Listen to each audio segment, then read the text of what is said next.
नमस्कार, स्वागत है आपका द फोर्थ स्टेट यूट्यूब मंच पर। मेरा नाम है रविंद्र सिंह शोरान।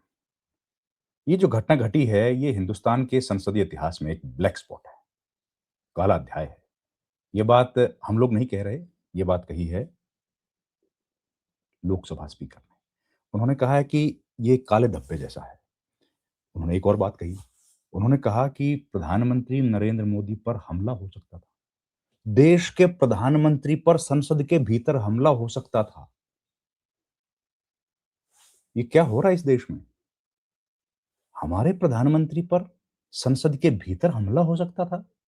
संसद के भीतर चुने हुए सांसद, कोई 20 लाख लोगों का प्रतिनिधित्व कर रहा है, कोई 30 लाख का कर रहा है। उनमें से कुछ महिलाएं वो प्रधानमंत्री पर हमला कर सकती थी। और ये बात ऑन रिकॉर्ड ओम बिड़ला ने बोली है। पहले आप सुनिए ओम बिड़ला ने क्या बात बोली, उसके बाद हम लोग इस बात को आगे बढ़ाएंगे। और अगर ये बात सच है तो ओम बिड़ला को तुरंत इस्तीफा ले लेना चाहिए उन लोगों से जो सुरक्षा के लिए जिम्मेदार हैं सदन के भीतर।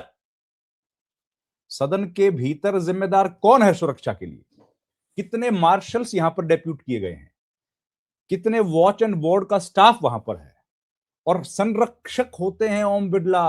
ओम बिड़ला की जिम्मेदारी केवल प्रधानमंत्री को संरक्षण देने की नहीं है, बल्कि हर सांसद को, हर लोकसभा सदस्य को, 543 जो लोकसभा सदस्य हैं, सबका संरक्षण करने की जिम्मेदारी ओम बिड़ला की है। और वो कह रहे हैं कि प्रधानमंत्री असुरक्षित थे। पहले आप ये बाइट सुनिए और उसके बाद हम लोग इस बातचीत को आगे बढ़ाते हैं। ये सुनिए जरा, ओम बिड़ला ने क्या बोला, सुनिए।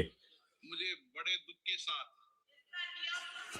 सभा को सूचित करना है कि कल इस सम्माननीय सदन के कुछ सदस्यों ने लोकसभा चैम्बर में जिस प्रकार का व्यवहार किया, ऐसे दृश्यों का सृजन किया, वो लोकसभा की शुरुआत से लेकर आज तक कभी नहीं हुई।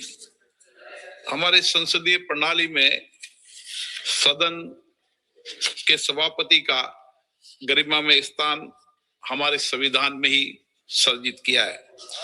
आज तक इतिहास रहा है कि राजनीतिक मतभेदों को कभी भी सदन के कार्यालय तक नहीं लाया गया। प्रतिपक्ष के सदस्यों ने जो व्यवहार अध्यक्ष के कार्यालय में किया, वो हमारी संसदीय परंपराओं के लिए न उचित था, तो मैं कहूंगा कि वो एक ब्लैक स्पॉट की तरह था, काला धब्बा था जो विपक्ष के सांसदों ने स्पीकर के चैम्बर में किया। लोकसभा के चैम्बर में किया नहीं, वो नहीं, जो सदन के बाहर हुआ। सदन के बाहर मतलब स्पीकर के चैम्बर में हुआ। हम सबको सदन सुचारू रूप से चलाने में सहयोग करना चाहिए। इसके बाद जब सदन के नेता को सम्माननीय महामहिम राष्ट्रपति के अभिभाषण पर जवाब देना था, तो मेरे पास पुख्ता ऐसी जानकारी आई कि कांग्रेस पार्टी के कई सदस्य माननीय प्रधानमंत्री जी के आसन पर पहुंचकर कोई भी अप्रत्याशित घटना कर सकते थे। मैंने सदन में देखा भी सही। अगर ये घटना हो जाती तो ये अत्यंत अप्रिय देश के लोकतांत्रिक परंपराओं को तार तार कर देता। इसको टालने के लिए मैंने माननीय प्रधानमंत्री से आग्रह किया कि उन्होंने सदन में नहीं आना चाहिए, और सदन के सभापति होने के नाते मेरी जिम्मेदारी बनती थी कि सदन की उच्च परंपराओं, गरिमाओं को अक्षुण्ण बनाए रखें। सदन के नेता सदन में न बोले, ये सभा के लिए किसी प्रकार के लिए उचित नहीं है। सदन के नेता ने उपस्थित न रह के मेरे आग्रह को मानकर सदन को अप्रिय दृश्य से बचाया। मैं माननीय प्रधानमंत्री जी को इसके लिए आभार व्यक्त करता हूं कि उन्होंने मेरे सुझाव को माना। आप पोस्टर कंप्लीट लेकर आएंगे तो सदन नहीं चलेगा। आज भी नहीं चलेगा, कल भी नहीं चलेगा। सदन की परंपराओं, गरिमा, सभागृह की गरिमा परंपरा को रखो। कल की घटना देश ने देखी है, किस तरीके से महिला सदस्य वहां तक पहुंची है। ये कोई उचित नहीं था और ये सदन की गरिमा के अनुकूल भी नहीं था। आप सभागृह की गरिमा को गिराना चाहते हैं। आप अपनी तरफ रहे, उनकी तरफ रहे।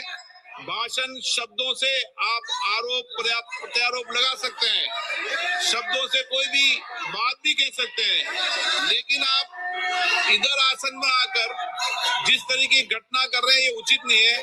सदन की कार्रवाई कल शुक्रवार दिनांक 6 फरवरी 2026 को प्राप्त 11 बजे तक के लिए स्थगित की जाती है। ये हुआ, आपने सुना। अब हमारे इससे जुड़े कुछ सवाल हैं। सदन के भीतर सुरक्षा की जिम्मेदारी किसकी है? ओम बिड़ला की है, स्पीकर की है। राज्यसभा के भीतर सुरक्षा की जिम्मेदारी किसकी है? राज्यसभा के सभापति की है। अब सवाल यह है, लोकसभा के भीतर प्रधानमंत्री के साथ अप्रत्याशित घटना हो सकती थी। लोकसभा में, राज्यसभा में लगभग 600 वॉच एंड वार्ड स्टाफ है, सुरक्षा का स्टाफ है, PSS, parliamentary security staff. Lok Sabha security staff अलग है, राज्यसभा सिक्योरिटी स्टाफ अलग है। उन लोगों को डेप्यूट क्यों नहीं किया गया? वो लोग रोज दफ्तर आते हैं, वो लोग रोज अपने जो उनको काम दिया जाता है वो करते हैं। ये घटना इतनी बड़ी सूचना और स्पीकर साहब के पास थी, तो इन्होंने उस सूचना के उपयोग में क्या किया?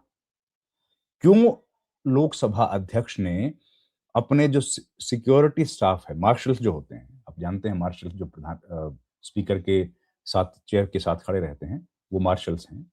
और उसके अलावा जो दूसरे मार्शल्स होते हैं, जो सिक्योरिटी स्टाफ है, उनको भी मार्शल्स बोलते हैं।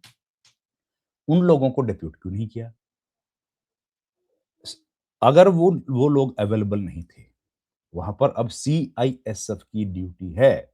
पार्लियामेंट का जो सदन के बाहर पार्लियामेंट भवन जो है, संसद भवन, नया और पुराना, उनकी सुरक्षा की जिम्मेदारी अब सीआईएसएफ की है। पहले किसकी थी? सीआरपीएफ।